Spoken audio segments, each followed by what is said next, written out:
Hi, listeners. We're back again with another episode of ALD Stories. We're starting off 2023 with a very special guest, none other than Dr. Jeffrey Elam. Jeff is a senior chemist and distinguished fellow at Argonne National Lab in Chicago. He founded and runs the ALD research program at Argonne, where they explore functional coatings in the areas of energy storage, photodetectors, and water purification. Jeff has proved his pedigree in ALD, having received a stunning 5 R&D 100 awards, the ALD Innovator Award in 2017, and most recently, the Lifetime Achievement Award at Argonne. In this episode, we explore Jeff's entire journey in ALD, for building the first reactors in the Stephen George Group, to the origins of ALD at Argonne, and some of his most recognized work in fabricating large area microchannel plates. I really cannot express enough my gratitude for Jeff's time and stories. It was such a fun conversation, and I can tell you we really only scratched the surface here. So grab your tea or coffee, and please enjoy Jeff Elam and episode 19 of the ALD Stories podcast. Welcome to ALD Stories, a series chronicling the personal journeys of the people behind atomic layer deposition, untold stories of the technology, and deep dives into the history, development, and future of ALD. I'm your host, Tyler Myers, bringing you this podcast from Benek, the home of ALD.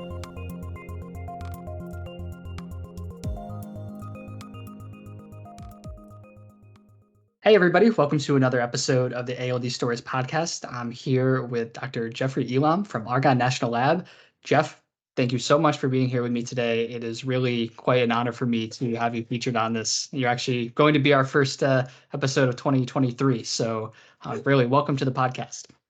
Well, thanks very much. It's an honor to be here and look forward to chatting with you. You have a really interesting story, I think, to tell about your time in ALD. And if people haven't heard your name before, which I'd be surprised if they didn't, I think there's a bit of a pedigree that comes with your time in the field and from where you started to where you have come today. So I think it is best for me. And I think from a narrative point of view, if we start right at the beginning. So you were a postdoc, or was it a postdoc or a just professional research assistant when you were at Steve George's lab? Yeah, I started out as a postdoc in Steve George's lab, and then I stayed on for a couple extra years as a research scientist. That happens quite often at Steve's group because it's a really great place to get started, and it's a wonderful area to live, so people tend to stick around. Yeah, absolutely right. I mean, I can shout out Andrew Kavanaugh right now as being the longest lasting member doing a PhD and then staying on as a professional scientist there. Okay, great. So you were there as postdoc and then stayed on for a couple of years afterwards. You were there at a pretty interesting time. So Steve hadn't been at CU Boulder for too terribly long at that point, and you were there the early 2000s. So could you give me an idea of what was happening in Steve's lab and what made you want to go work with him for a little bit? Yeah, sure. I can tell you just a little bit of the backstory before I got there, which is that I was a graduate student at University of Chicago. And when I was finishing my PhD and looking for places to start my postdoc, high up on the list was places that had tall mountains, because I had gotten into rock climbing while I was at University of Chicago, and me and my friends used to go to places like Boulder, Colorado on our spring breaks to climb rocks. So that was one of the criteria that I was looking at, and so I looked around at professors at University of Colorado, and I found Steve's name, and it just sounded like a great place to apply to.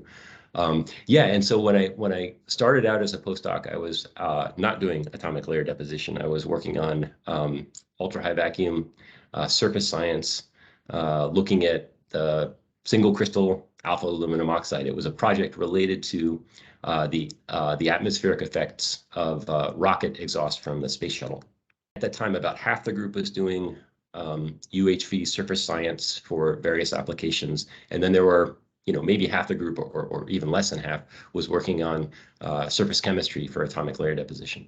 And so when I was wrapping up that rocket exhaust project, it was kind of natural to start evolving into atomic layer deposition, mostly because the people that were working on that seemed to be having a lot of fun, and it seemed like just a fascinating topic. I think a lot of people, myself included, move to Boulder first and then end up getting into rock climbing. So Right. you were, probably got yourself an honorary native native sticker for that, having already been doing it before you move. Yeah, that's very cool. So it's interesting though. Yeah, Steve's group. Maybe people know their history very well. Maybe they don't. Maybe they've looked through the hundreds of publications to find this information. But yeah, wasn't always working Mhm. on ALD. So you mentioned kind of like half and half right now, and you started transitioning into it after Yeah. that Mhm. rocket fuel project. So now what was do you set the stage a little bit? What was it like to do ALD at that time in a research lab? Yeah. So as I recall, the people that were working on atomic layer deposition were using high vacuum systems and mostly growing thin films and doing ex situ analysis, but also doing some in situ spectroscopic ellipsometry. But it was all fairly slow, fairly labor intensive. And then the work that we did initially was even more so, because the first experiments that I worked on with a graduate student in the group were using the same ultra high vacuum surface science equipment that I'd used for the rocket exhaust project. And so, just to give you an idea of the kinds of experiments we were doing, it was looking at atomic layer deposition of tungsten, and it was about one ALD cycle per day, because we were, again, yeah, having to pump down to UHV and Mhm. looking with things like in situ OJ and so on. So it was fascinating work, but slow. At about that time, yeah, Steve was interested in putting together an ALD reactor that could do things more efficiently.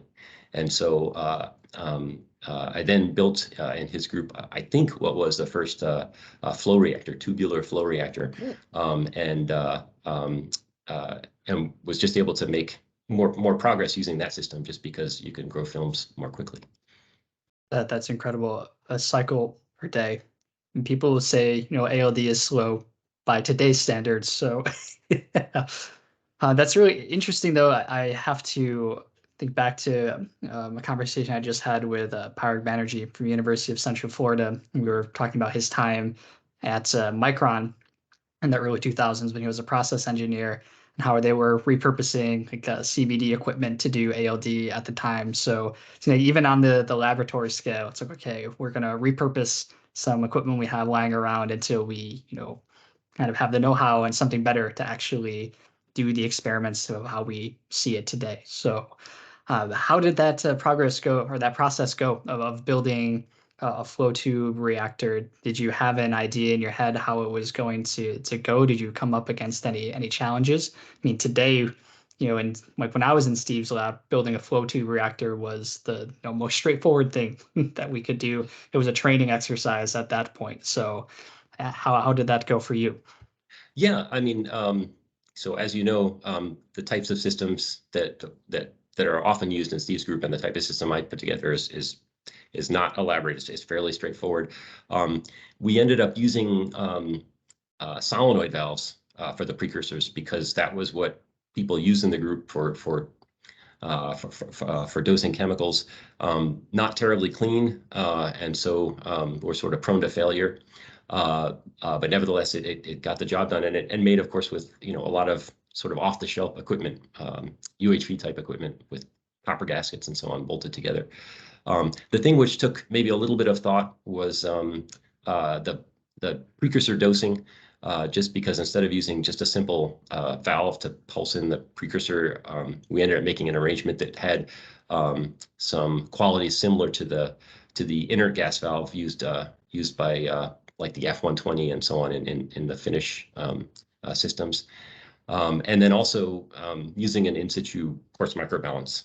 That was another thing that took a little bit of thought, just to be able to use that to make in situ measurements of atomic layer deposition without growing on the back of the crystal and shorting it out with conducting films and so on. So I guess those were the two aspects of it that maybe took a little bit of thought, but a lot of it was just like you mentioned. It's bolting together parts from the lab. Yeah, it's fun to see that you know, really the concept 20 years later hasn't changed so drastically, and we're still using those exact types of systems, right? Flow tube with a QCM inside is, I mean, Steve's lab and many other ones still a very integral parts of their analysis for ALD processes. So, yeah, I don't know. Does that feel rewarding for you to know that that equipment is still kind of the standard today in labs?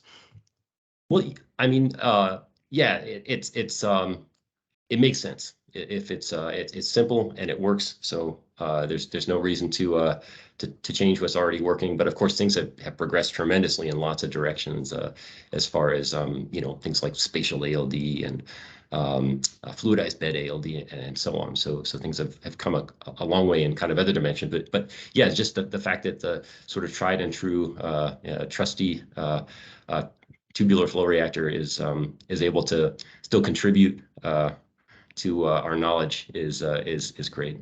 So what did you first start working on? And once you had the flow tube reactor built, what was the first project that you and the what do you say, the inaugural project?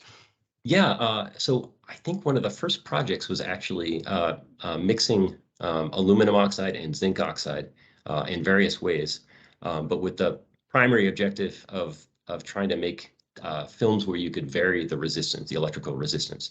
And I think we'll come back to this later, but the application was actually microchannel plates. So we were working with a small company in the Boulder area that was using ionic aluminum oxide as a substrate and using that to make electron amplifiers, or at least attempting to do so. And that was the primary goal of blending the aluminum oxide and zinc oxide. But sort of in the process, just had a lot of fun making nanolaminates and alloys and so on, and just trying to understand how they grow and see what their properties are. So it was just exploration, but it was a lot of fun and really made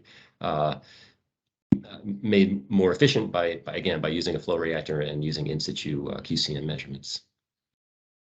Actually, that work, the zinc oxide, aluminum oxide nanolaminates, is something that was very big basis for my first paper on conversion reactions. I think it was in that paper you saw some like zinc oxide etching when you were doing the TMA dosing in the QCM. Okay.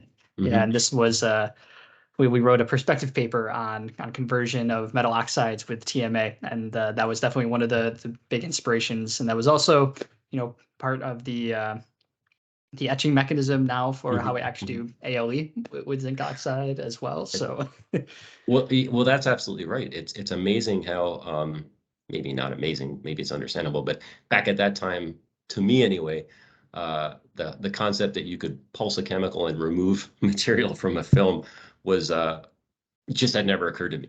And so it took a while to try to understand that was what was happening with this zinc oxide aluminum oxide system, and maybe thought it was a little bit controversial to say, hey, we think that there's this etching going on, but gosh, look at things now. Look at things now where there's an entire field dedicated to exactly that is primary relevance to semiconductor manufacturing. I would not have guessed that.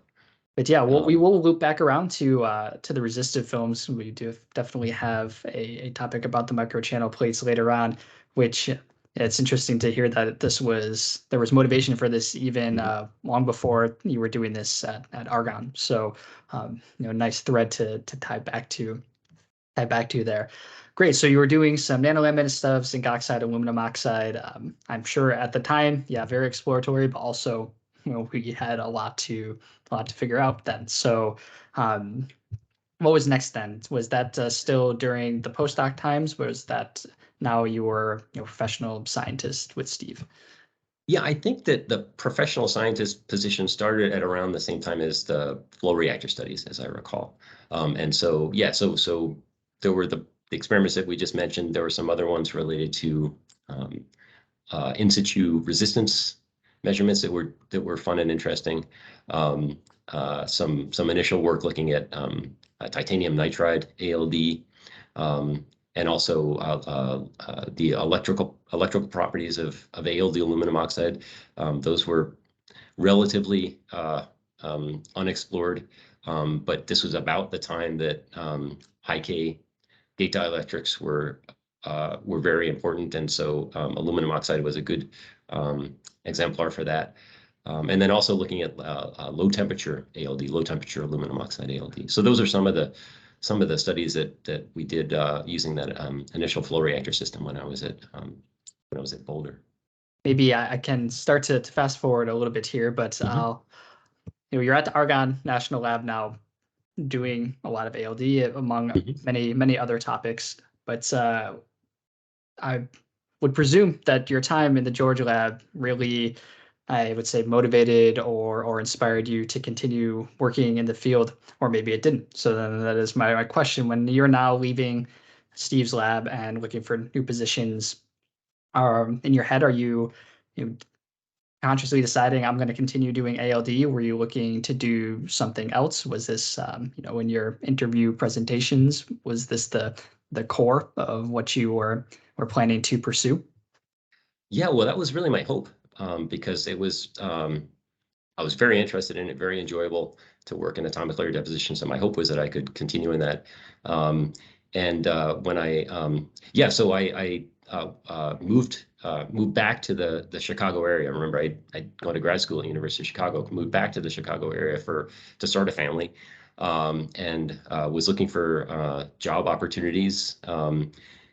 Through a family connection, I was able to get an interview at Argonne National Laboratory, and it was working on a project led by John Hrin and Michael Pellin. And I remember during my interview presentation, which was short, it was maybe 10 minutes.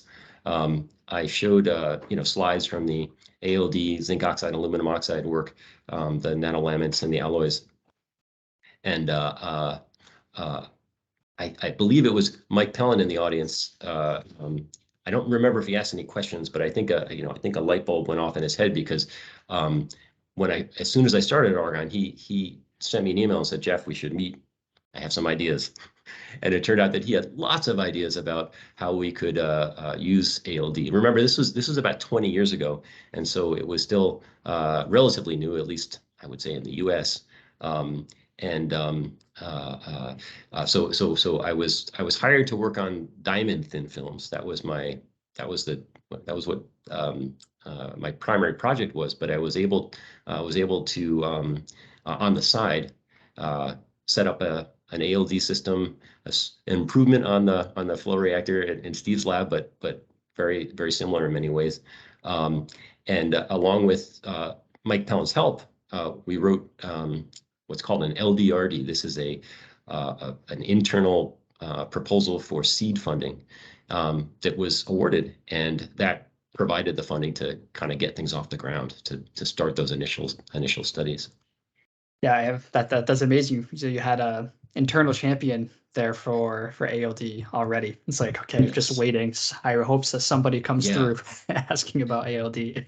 Yeah, right. I have a lot of many thanks to both Mike Pellin and John Hrin for helping me get started.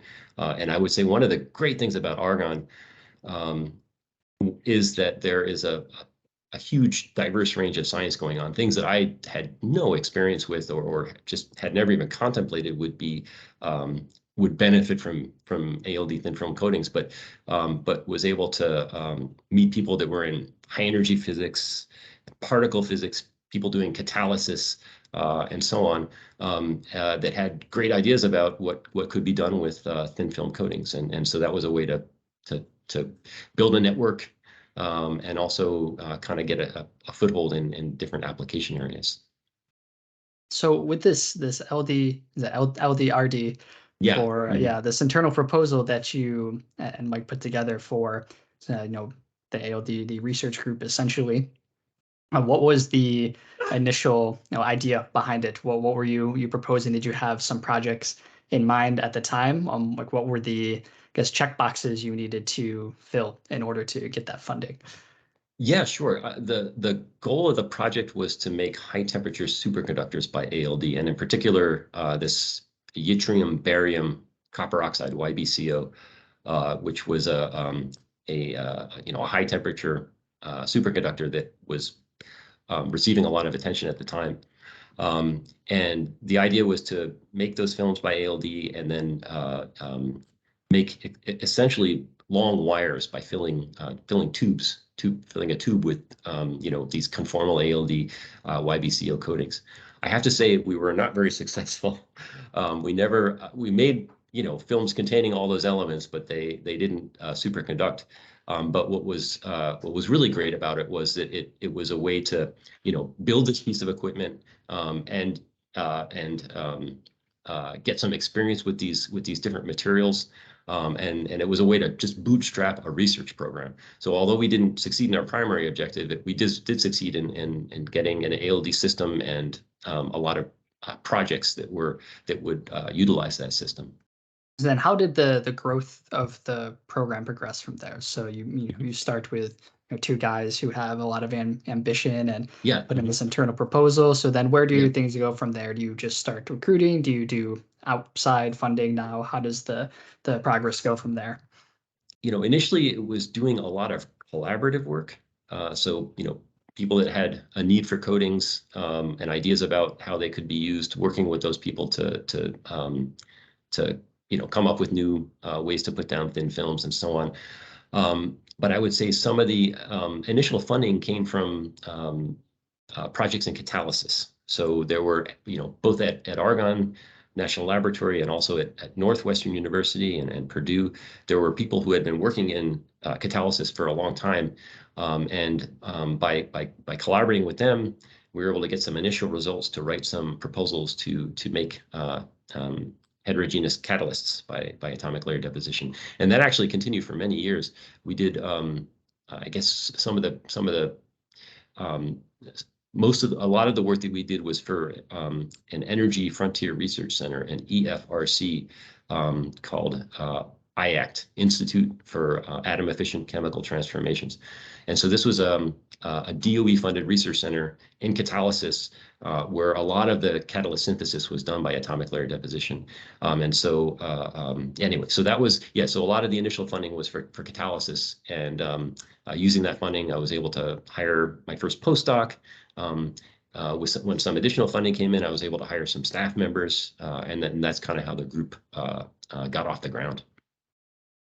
I think it's maybe interesting for some people to hear the types of projects that you need to use to start out with, right? It's not like you can start just by looking at the interesting fundamentals of a process or something like that. It's like it seems like you really need some impactful ideas to move forward with to really get something like this off the ground, show the worth and the value and everything like that.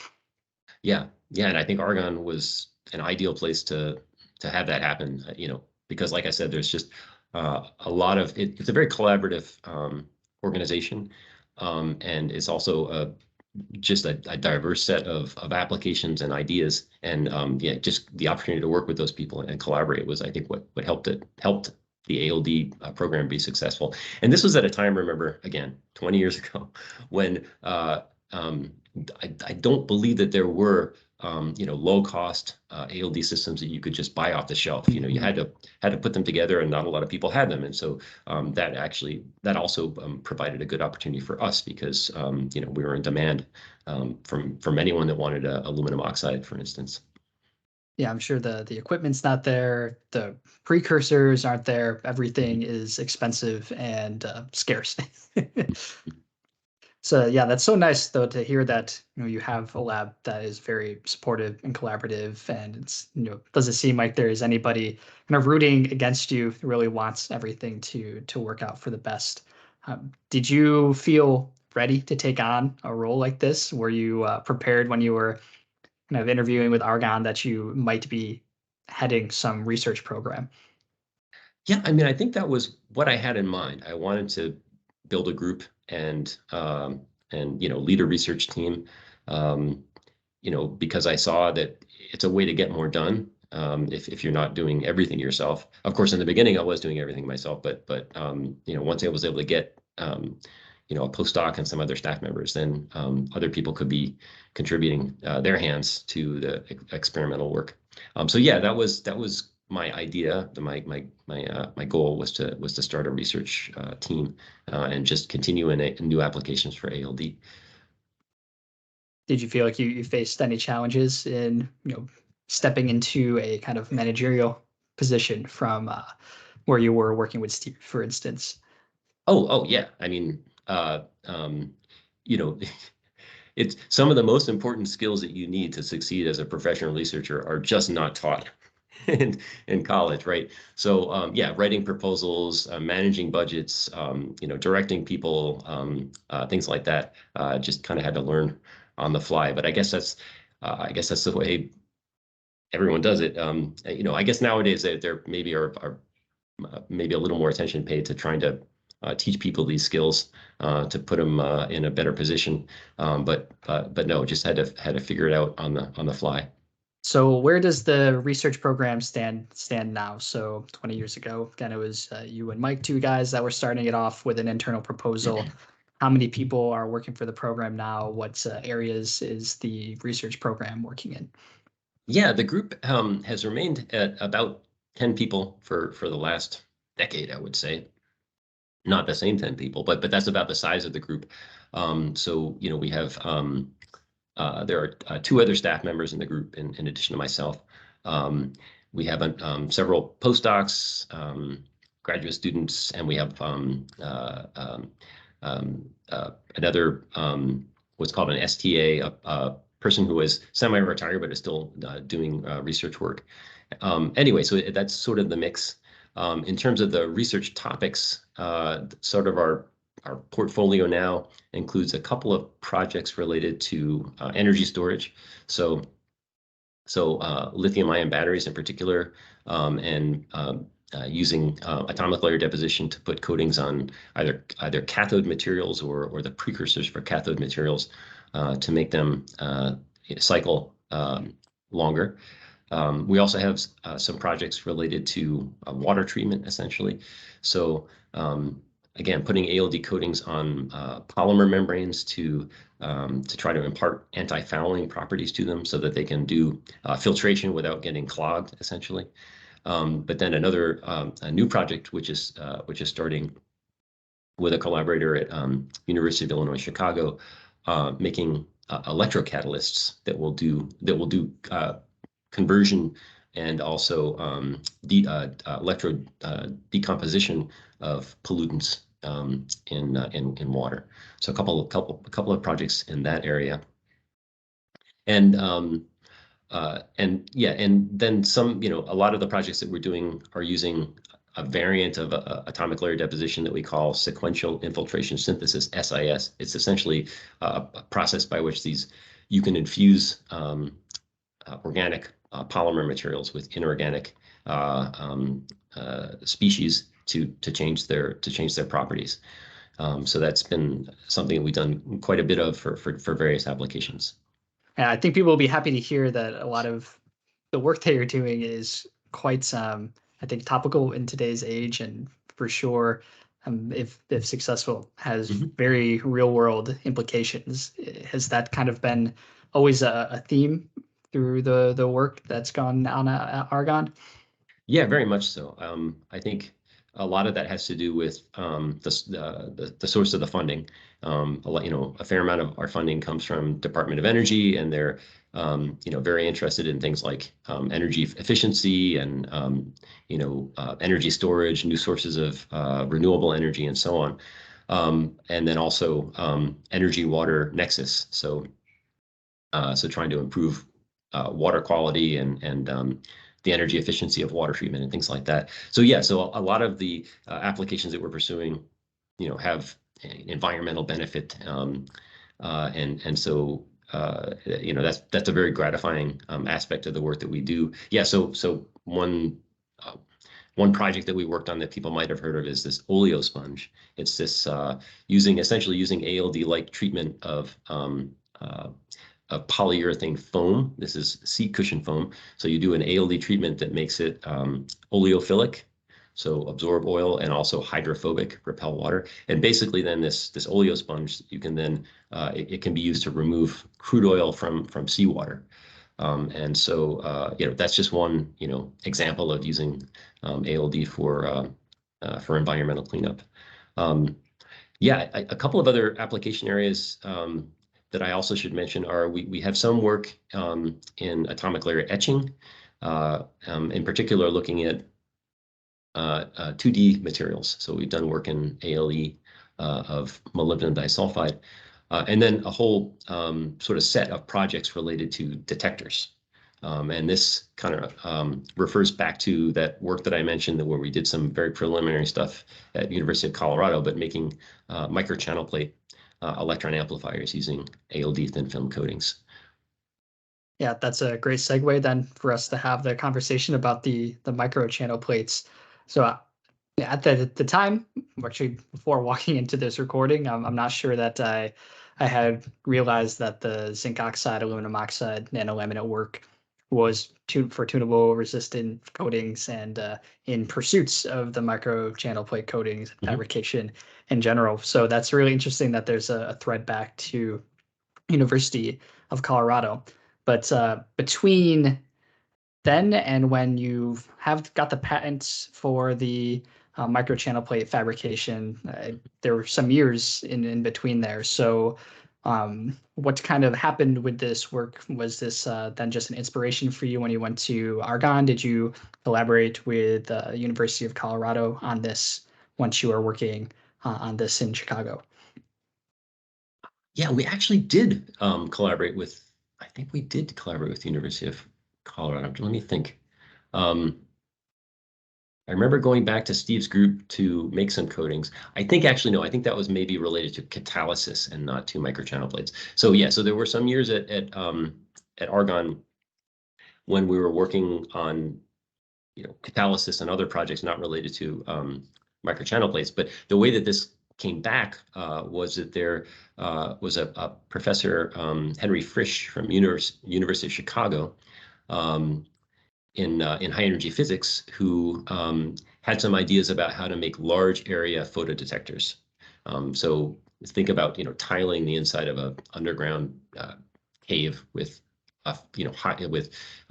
single photon sensitive photodetectors that could be used for high energy physics, particle physics type experiments. So he had ideas about how to make these using microchannel plates, but it would require microchannel plates that were larger and cheaper than anything that you could buy, right? And so the project was funded. It was a big a collaboration with many institutions, and we were, one small part of this. But our part was to come up with ways to make large area microchannel plates. And this is where we went back to saying, hey, let's take a large flat sheet of glass that has pores going through it, that has the right physical structure to be a microchannel plate, but doesn't have the electronic properties that you need, the high resistance and the secondary electron emissive properties. And let's impart those properties using ALD coatings. And the kind of first requirement then is to be able to make a coating where you could dial in the resistance that you wanted. And these are resistances on the order of mega ohms to giga ohms. And some of the first thin films that we grew to try to do this were the zinc oxide, aluminum oxide films.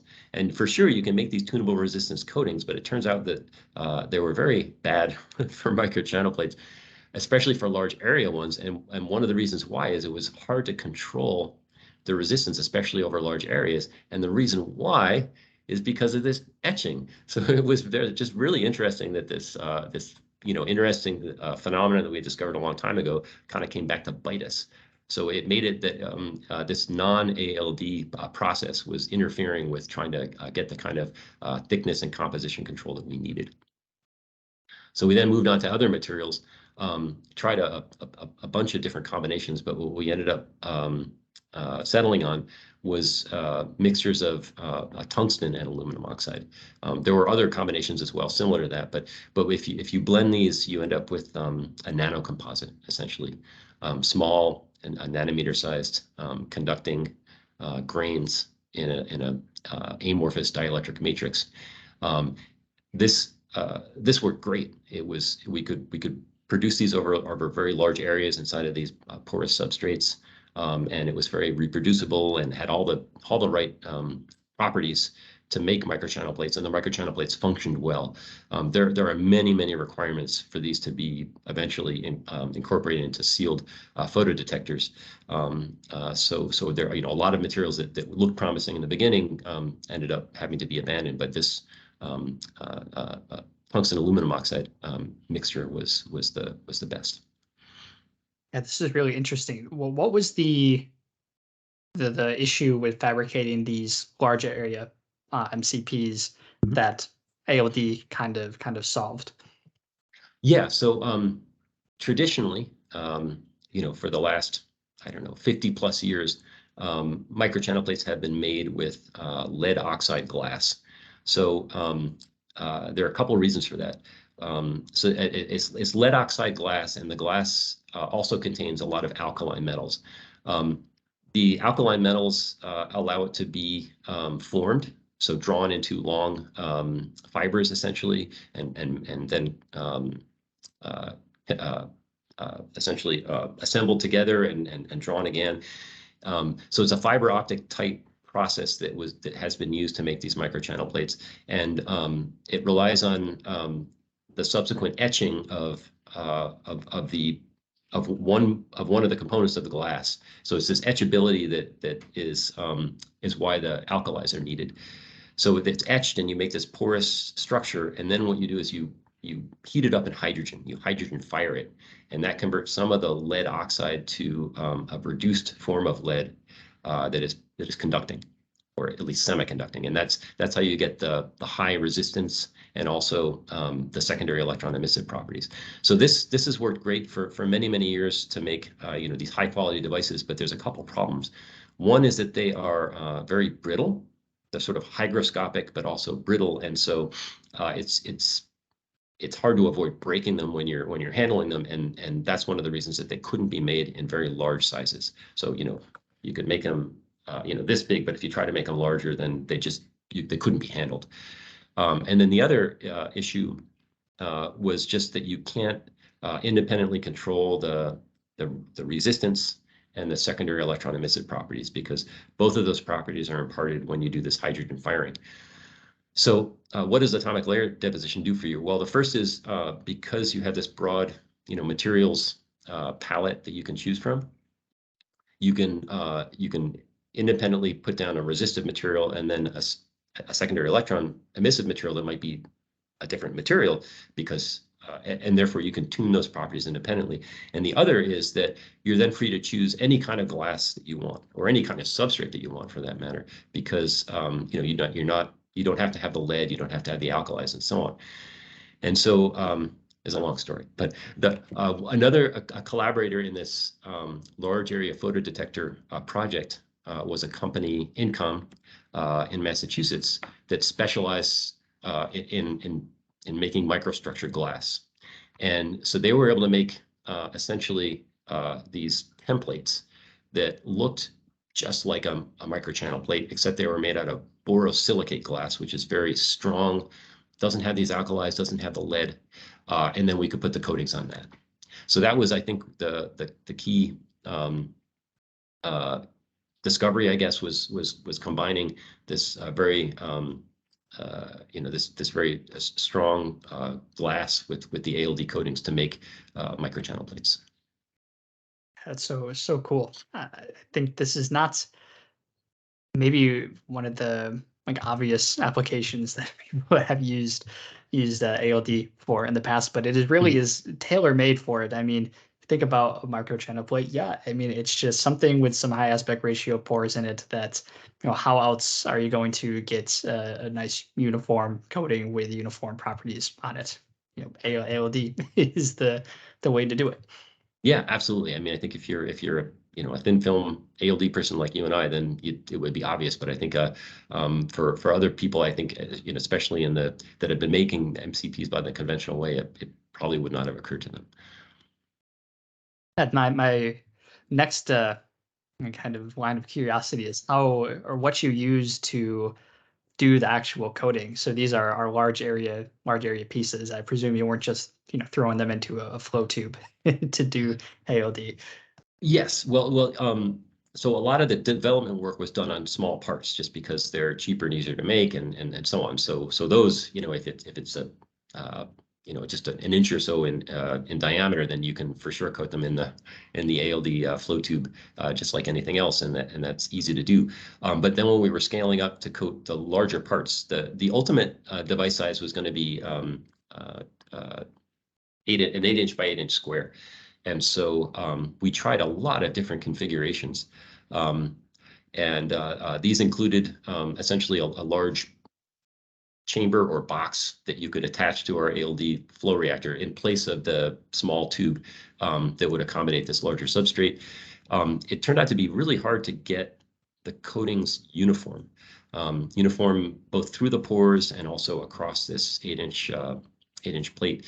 And I think it has to do with the porosity, the fact that you're consuming a lot of the precursor, but then also, believe it or not, the flow characteristics around that part are also really important.